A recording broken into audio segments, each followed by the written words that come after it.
workload on the service advisors where you bring your car in to get it serviced. Two things: you all don't like waiting, and you want us to tell you what's wrong for your car before you call us.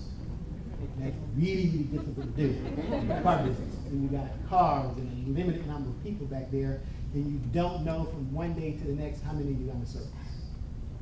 But I do know that those are the two biggest problems we have.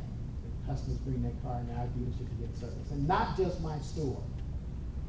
So a couple of years ago, based on the experience I had in Columbus, we're trying to reopen a failed dealership that had been closed, by the way, and having all the other dealers down there making it very difficult.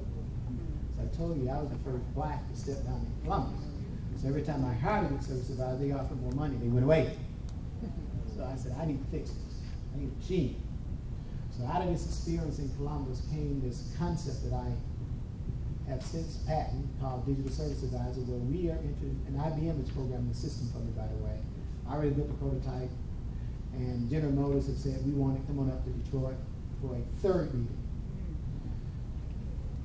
And this device, I believe, is going to reinvent our businesses, because it allows us in our dealership operations to do the same thing that Delta Airlines, Southwest, and American, IBM built those systems too, by the way.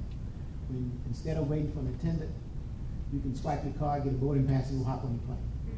You should be able to come up to a kiosk in the dealership, swipe your card, enter whatever kind of ID you want, pull up your information, tell exactly what you want, hit go, and it generates with order rather than having to sit there and wait.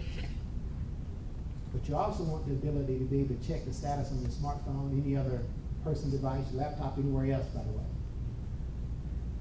This is part of reinventing the dealership, part of creating that new paradigm in customer service and not making the same mistakes over and over and over again.